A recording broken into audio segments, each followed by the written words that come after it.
The Dallas Mavericks just keep winning. This is a team that, in my opinion, should not be winning this many games, especially without Anthony Davis. They just traded Luka Doncic and pissed their entire fan base off. But Nico Harrison continues to be seemingly a step ahead of everybody. Now, in the long run, this deal is probably not going to work out. But even without Anthony Davis, this team's won 5 of their last 6 games, including a win over, in my opinion, the best team in the NBA, the Boston Celtics. They've handed the Warriors their only loss of the Jimmy Butler era. They've also beat the Houston Rockets, who are a top 3 team in the West. And Kyrie Irving is proving that, like I said in the video after the Luka trade, he's still a number 1 option.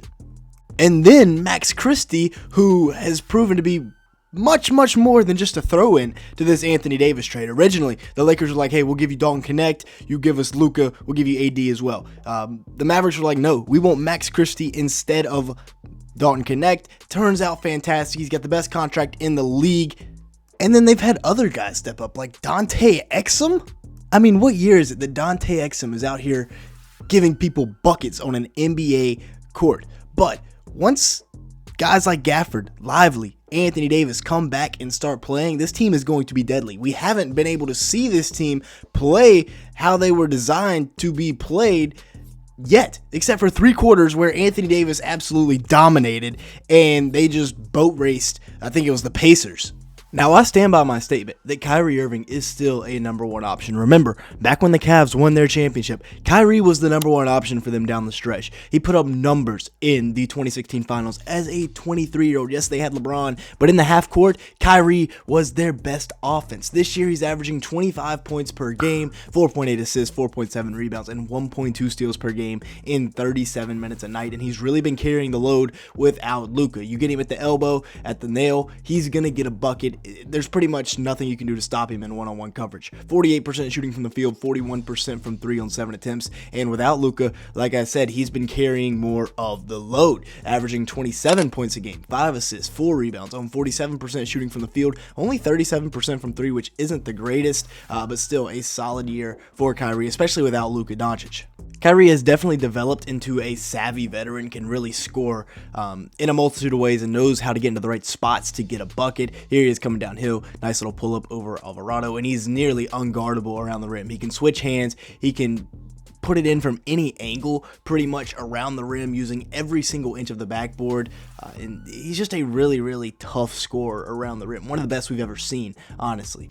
32 years old, so he's still at the back end of his prime. I'd still consider him in his prime. He's been pretty healthy this year, has played pretty much the full season, not quite every single game, but he has played a good amount of the games, even though he's been banged up a little bit from time to time. And then you've got Max Christie, who was fantastic so far as a Dallas Maverick. He is elite in the catch and shoot, a guy that has been taking some of the pressure off of Kyrie Irving offensively in the absence of Luka Doncic after the trade, and he has been the perfect throw-in that you could ask for Nico Harrison to try and make this trade look a little bit more reasonable. On the year for the Mavericks, he's averaging 17 points, 5 rebounds, 3.3 assists, and a steal in 34 minutes, and that is over 8 games played. His contract is 4 years, $32 million.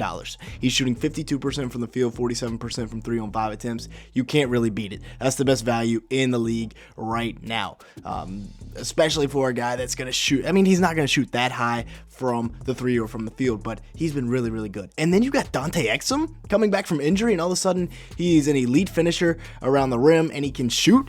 He's 6'5" with a 6'9" wingspan, so he's always been a good defender, great defender even, but now he's starting to develop an offensive game, even after he was out of the league for quite some time, and then the Mavs gave him a second chance, likely because Nico Harrison, being a defensive guy, saw that potential on the defensive end, and, has just kind of developed him, as well as Jason Kidd and the rest of the staff, into a great offensive player. He's become a really good cutter off of guys like Spencer Dinwiddie and Kyrie Irving, off of Luka Doncic last year, and he's even facilitating a little bit, finding Omax Prosper right there, who's another guy we need to talk about here in a second, but he's hitting like elbow jumpers.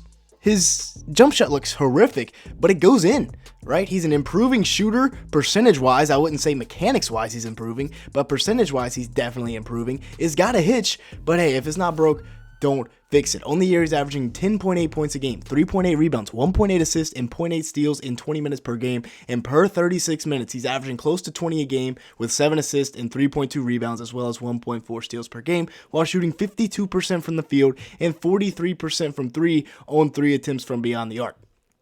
Another guy we need to look at is Olivier Maxence Prosper, or Omax Prosper, because I probably can't pronounce that correctly. He's 6'8" with a 7'1" wingspan and has a promising three-point shot. He's been getting a lot of PT here with pretty much every other big on the Mavericks roster being out. And over the last 18 games, he's averaging 6.5 points and 3.5 rebounds in 17 minutes in what has really been the first, consistent action he's been seeing throughout his career. He makes a lot of the little plays. You see him right here, hustling out in transition and getting the easy dunk. Then a well-timed cut and a great pass from Kyrie Irving cuts right in front of the rookie Alex Sarr's face for the easy dunk. Almost got rim stuff, but it goes in. And then this is the potential you love to see. Catching and ripping through in the corner with the reverse the first time and then the counter. He gets shut off baseline, spins back towards the middle of the court, finishes with the left hand, and then one more time coming down the left side of the court, he's just going to pull up for the three ball. That is beautiful. And for a guy that was taken 24th overall, that was a project pick, it's really nice to see. Now, if you've made it this far in the video, make sure to like button, leave me a comment down below, and hit that subscribe button. As you can see here, a large majority of the people that watch these videos are not subscribed to the channel. If that's you, go ahead and fix that right now. Also, we're looking for 300 likes. Now let's talk about PJ Washington, who has been hooping as of late. Over the last 8 games, he's averaging 20.6 points a game, 10 rebounds, 3 assists, and 1.4 blocks per night, and has developed into a really, really nice catch and shoot guy for this Dallas Mavericks team. With my Hornets, of course, he couldn't throw one in the ocean from beyond the arc, but now he's up to 38% from the three ball, 4.3 attempts per game, and playing off of Luka and Kyrie. He has developed. He gets a lot easier, cleaner looks than I guess he would in Charlotte, but he's even running the pick and roll. He has developed here in Dallas into a point forward, getting it to go with the right hand. That's not an easy shot to make, and then great cuts, right? Off of Kyrie Irving, who attracts all that attention. You got to make it easier on him, and then the long roll here looked like he could hit Clay in the corner. Instead, he just finishes it at the rim. He's 6'7" with a 7'2" wingspan, so he can play defense as well.